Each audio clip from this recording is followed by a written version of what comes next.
Let me ask you something. When was the last time you lived even a single moment without worry?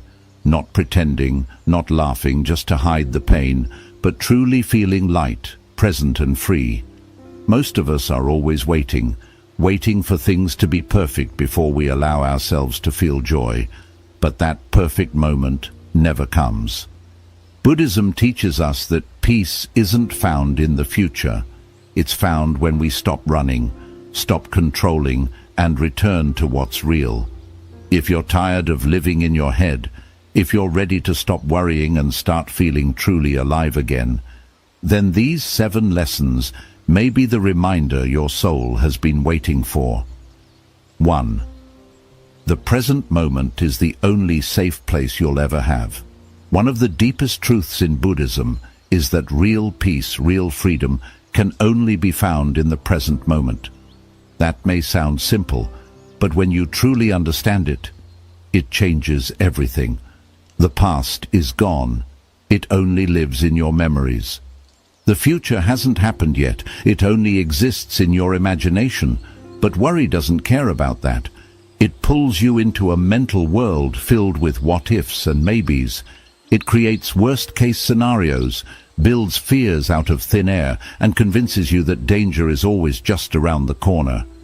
And because you keep thinking about those fears, your body and mind start to react as if they're real, even though you're completely safe right now. When you worry, you're not dealing with the actual moment you're in. You're living in a future that hasn't happened. You're suffering through events that exist only in your mind. That's how powerful thoughts can be. They can rob you of the peace that's already here. But the moment you bring your awareness back to what is truly happening, your breath going in and out, the feeling of your feet on the ground, the sounds around you, something shifts. Your nervous system begins to calm down. Your chest feels lighter, your thoughts slow. Because the present moment is not just an idea, it's a place, a refuge. It's the only space where life is actually happening. Everything else is just noise. And here's the most important part. Worry cannot survive when you're truly present. It feeds on imagination. It dies in reality. When you are fully grounded in the now, there is no space for fear about what hasn't happened yet. The mind may still try to pull you back into worry. It may whisper, "What if tomorrow brings bad news?" But you can learn to gently speak back to it, saying, "I don't need to solve tomorrow right now. Right now, I am safe. Right now, I am breathing." And that is enough. With practice, this return to the present becomes easier. It becomes your anchor, your home, your safest place to be. And the more you return, the more you realize you were never supposed to live in fear of the future. You were always meant to live in the freedom of now. 3. Acceptance is not giving up. It's giving yourself permission to breathe. We often confuse acceptance with weakness. We think that if we accept something difficult, it means we've stopped trying, that we've failed, or that we're giving up on changing things. But in Buddhism, acceptance is not about surrendering to helplessness. It's about letting go of the exhausting need to control everything that happens to us. When you constantly resist what life brings, whether it's a loss, a mistake, a delay, or an unexpected challenge, you create tension inside yourself. That tension becomes suffering, not because the situation is unbearable, but because your mind is fighting it so hard. Acceptance means seeing reality clearly and saying, "This is what's happening right now." It doesn't mean you like it. It doesn't mean you don't care. It simply means you stop pretending it's not real. You stop pouring energy into wishing it were different when, in this moment, it is not. And once you do that, something opens inside you. You stop clenching. You stop fighting against the tide. And in that softening, you can finally breathe again. Think about how much mental and emotional pain comes not from the event itself, but from your resistance to it. A relationship ends, and instead of grieving, we ask why it happened, how it could have been avoided, whether it could still be fixed. We relive it again and again, as if we could rewrite the past by worrying hard enough. But we can't, and the more we resist what is, the more we suffer. Acceptance is the moment you stop arguing with reality and allow yourself to feel what you feel, without judgment, without shame. That's when healing begins. This doesn't mean you stop trying to grow or improve your situation. It means you stop expecting life to match your plans in order for you to be at peace. You begin to realize that peace isn't the result of things going your way. Peace is what happens when you stop needing things to go your way. Acceptance creates space. Space for clarity, for wise action, for rest. It frees up the energy that was trapped in the endless cycle of frustration and fear. And in that space, you can move forward, not with anxiety, but with understanding, not with control, but with trust. Because you no longer need to win against life, you just need to walk with it. 4. Not every thought deserves your attention or your belief. The human mind is an incredibly powerful tool, but it can also be an incredibly noisy and confusing place. Every single day, thousands of thoughts pass through your awareness. Some helpful, many repetitive, and far too many based in fear, doubt, and insecurity. One of the core teachings in Buddhism is the understanding that you are not your thoughts. This simple truth, when fully grasped, can transform your inner life. Just because a thought appears in your mind doesn't mean it's true, and it certainly doesn't mean it deserves your full attention or your belief. Worry thrives on unexamined thoughts. It begins with a single whisper. What if something bad happens? And suddenly, you're following that thought down a spiral of imagined worst-case scenarios. You feel anxious, unsafe, uncertain, not because something real is happening, but because your mind has tricked you into believing a story that hasn't even come true. That's the danger of believing every thought you have. It can take you away from reality and into a place of fear, stress, and emotional exhaustion. But here's what Buddhism teaches us. The mind is like the sky, and your thoughts are like clouds. Some clouds are light and beautiful, others are dark and stormy. But none of them are permanent, and none of them define the sky. The sky remains untouched even when storms pass through it. In the same way, your true self, your awareness, is much deeper and calmer than the thoughts that pass through it. When you begin to observe your thoughts instead of getting pulled into them, you develop what's known as mindfulness. You start to see thoughts for what they are, temporary mental events, not absolute truths.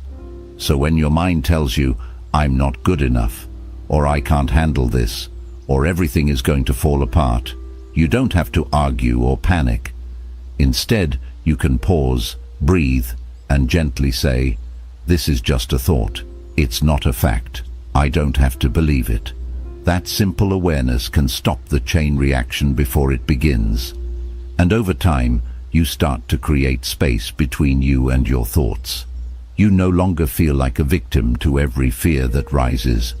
You begin to feel free, not because you've silenced your mind completely, but because you've stopped obeying every story it tells. The more you practice this, the more peace you'll experience. You'll still have thoughts, of course, but they won't carry the same weight. You'll be able to notice them, let them pass, and return to the calm center within you. That's what mindfulness does. It trains you to live with awareness instead of reactivity. It teaches you to stop letting your thoughts pull you in every direction. And when you master this inner stillness, worry no longer controls you. You become grounded, clear, and calm, not because life is perfect, but because your mind no longer needs to be. 5. Impermanence means your fear cannot last forever. One of the most profound and freeing teachings in Buddhism is the truth of impermanence, the understanding that everything in this life is constantly changing. Nothing remains the same. People grow, Emotions shift, situations evolve. Just like the seasons, every experience, good or bad, will pass. And yet when fear or anxiety takes hold, it often feels permanent. It feels like it will stay forever, like it has taken over your entire reality. But the truth is, no matter how overwhelming the fear may seem, it will pass. It always does. Think back to the moments in your past when you felt lost, anxious, heartbroken, or uncertain. At the time, those feelings might have seemed unbearable, but here you are, you survived them, you made it through, and now those same experiences live only in memory. That alone proves something powerful. Emotions, no matter how intense, are temporary. Even the deepest pain has a lifespan. And once you start seeing emotions this way, especially worry and fear, you stop identifying with them. You stop saying, "I am anxious," and instead begin to understand, "I am experiencing anxiety," and like everything else, it will pass. When you forget impermanence, you panic. You feel like things will always be this hard, this uncertain, this painful. But when you remember it, you create space between you and your suffering. You no longer see it as something that defines your existence, but as something that is visiting for a while and will eventually leave. This is not just a comforting idea. It's a spiritual truth that is reflected in nature, in life, and in every experience we go through. The storm doesn't stay. The night always gives way to dawn, and even the heaviest emotions lighten with time. This understanding also helps you approach your emotions with more patience and gentleness. You stop trying to rush healing or force yourself to feel better. Instead, you learn to sit with your discomfort without fearing it. You let it move through you like a wave, rising, peaking, and eventually receding. You learn to breathe with it, not fight against it. You trust the process, because now you know with complete certainty that you are not stuck. You are simply in a temporary moment of difficulty, and that moment, like all others, is already passing. So when worry shows up, and your chest tightens, and your mind begins spinning stories about what might go wrong, take a step back. Place your hand over your heart. Remind yourself gently, this is only a moment. It will not last. I have survived so many before, and I will move through this too. That simple reminder, spoken with awareness and care, can bring incredible peace to your inner world. Because when you stop fearing your fear and you start trusting the nature of impermanence, you unlock a kind of inner calm that no storm can shake. 6. Let go of control. That was never your burden to carry. One of the greatest sources of worry in life comes from the illusion of control, the belief that if we think hard enough, plan far enough, or try long enough, we can make everything go exactly as we want. We tell ourselves that if we just stay alert, we can prevent bad things from happening, avoid pain, and keep everything and everyone in perfect order. But this belief, while understandable, is a heavy burden to carry, because no matter how hard you try, there will always be things beyond your control, other people's choices, unexpected events, shifting circumstances, and even your own emotions at times. Trying to control everything doesn't bring peace. It creates anxiety. It builds a life based on fear, not freedom. Buddhism teaches us a different way. It encourages us to act with intention and wisdom, but without clinging to the outcome. This means you do your best in every situation. You show up fully. You give your energy to what matters. You respond with mindfulness, but then you release the rest. You trust that the river of life will carry you where you need to go, even if the path looks different than you imagined. Letting go doesn't mean you stop caring. It means you stop suffering over what isn't yours to control. It's not weakness, it's maturity. It's strength of a different kind, the kind that comes from knowing that peace is more important than perfection. Think about how many nights you've stayed awake replaying conversations, stressing over decisions you can't undo, or fearing outcomes that haven't even happened. All that energy, all that tension, and yet nothing changed except your exhaustion. The truth is, the future is not something you can fully shape with worry. It's shaped by presence, action, and trust. And when you realize that, you can begin to release your grip. You can breathe again. You can walk more lightly through your life. Letting go of control also means letting go of the belief that you need to be perfect for things to work out. It's about accepting that mistakes will happen, plans will change, and uncertainty is simply part of life's journey. But instead of fighting that reality, you start making peace with it. You begin to trust that life has its own wisdom, that beneath the seeming chaos, there is a quiet order. And that trust becomes your anchor in times of change. You don't have to figure everything out right now. You don't need to have all the answers. What matters is that you keep returning to yourself and asking, am I showing up with presence and care? If the answer is yes, then let the rest unfold in its own time. Give life the space to breathe. Give people the space to be themselves. And give yourself the permission to not have it all figured out. The freedom that comes from letting go isn't about floating above life. It's about sinking deeper into it. It's the kind of freedom that helps you show up with more love, more clarity, and more peace because you're no longer draining your energy trying to control what was never meant to be controlled. Lesson 7. Speak gently to the voice inside you that worries. Almost everyone carries an inner voice that worries, doubts, overthinks, and fears the worst. This inner voice often appears in quiet moments when you're alone with your thoughts or when something uncertain lies ahead. It whispers questions like, "Are you sure you can handle this?" or "What if everything falls apart?" This voice isn't trying to be cruel. It doesn't mean to harm you. In its own way, it believes it's protecting you. It's trying to prepare you for possible danger, heartbreak, or disappointment. But over time, this same voice can become a constant source of stress and weariness. It keeps you on edge, drains your inner calm, and steals your moments of joy.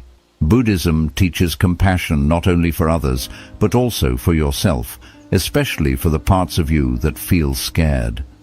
Instead of fighting this inner voice or forcing it into silence, the wiser path is to meet it with gentleness and understanding. Just as you would comfort a scared child who doesn't yet understand the world, you can begin to speak to your own heart with calm and care. You can gently say, "I see that you're afraid. I know you're just trying to keep me safe, but we are okay right now. We don't need to panic. We're just going to breathe and take one step at a time." When you shift from self-criticism to self-kindness, something begins to heal inside. That fearful voice no longer needs to shout to be heard. It softens. It begins to trust you. For most people, their inner voice is loud not because it's powerful, but because it feels ignored and unheard. When you respond to it with kindness instead of frustration, when you sit with your fear instead of pushing it away, you create space for calm to enter. You begin to build a relationship with yourself that is based on trust, not control. This doesn't mean you give in to every fear or let anxiety guide your actions. It means you learn to be present with those feelings, like a calm teacher guiding a nervous student. You stop asking, "Why am I like this?" and instead say, "It's okay to feel this way, and I can still take the next step." This simple shift is the heart of Buddhist self-compassion, meeting your thoughts and emotions with mindfulness and kindness, instead of judgment and resistance. With time, as you keep practicing this gentleness, the fearful voice inside becomes quieter. Not because life has suddenly become easier, but because your way of relating to your own mind has softened and healed. You become your own safe space. You realize that you don't need to battle yourself to grow. You need to care for yourself as you grow. And this kind of gentleness is not weakness. It is the deepest form of strength. Because when you can sit beside your own fear without running away, you are no longer ruled by it. You are free. 8. Joy is not something you earn by living a perfect life. It is a practice you can start right now. Many people spend their whole lives thinking that happiness is something they have to achieve. They tell themselves, "I'll be happy when life settles down," or "I'll feel joy once everything is in place, once I'm successful, once all the problems are solved."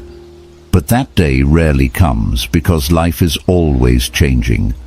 There will always be something unfinished, some uncertainty, some imperfection. If you wait for life to be perfect before allowing yourself to feel happy, you might wait forever. Buddhism gently reminds us that joy is not something that happens by chance. It doesn't belong only to the lucky or to those who have everything figured out. Joy is a daily choice, a decision to return to the present moment, to accept life as it is instead of waiting for how you wish it to be. True joy is often quiet, not loud or flashy. It doesn't always look like excitement or big celebrations. Sometimes joy is simply pausing to feel the warmth of the sun on your skin, listening to the breeze in the trees, sipping tea in silence, or noticing your breath rising and falling. These are the small, gentle doors through which happiness enters, not because your life has become perfect, but because you chose to be fully present with what is. One of the greatest shifts in Buddhist wisdom is understanding that you don't have to fix everything in your life to feel at peace. You simply need to let go of the belief that happiness must be postponed. You don't have to wait for every fear to vanish before you can smile. You don't need every answer before you can feel calm. You don't need every wound to heal before you can laugh. Joy lives in the now. And when you learn to touch that joy, even in the middle of life's messiness, something beautiful begins to happen. You start to take your power back. Practicing joy means gently training your mind to notice what is good, even when things are hard. It means making time to feel grateful, even when life doesn't seem perfect. It means allowing yourself to soften, to appreciate the small moments, to be kind to yourself, and to honor the simple things that bring you peace. Over time, this way of living becomes natural. The constant worry that once felt overwhelming starts to fade. Not because you forced it away, but because your mind has learned a new way to see. You begin to realize that life doesn't have to be perfect to be beautiful, that you don't have to solve every problem to feel love in your heart. And sometimes, the deepest joy is simply being here, alive, aware, and open to whatever this moment brings. When you practice joy in this quiet, gentle, daily way, you discover that happiness was never far from you. It was always waiting, not to be chased, but to be noticed. And in this simple noticing, you begin to live not from fear or control, but from gratitude and appreciation.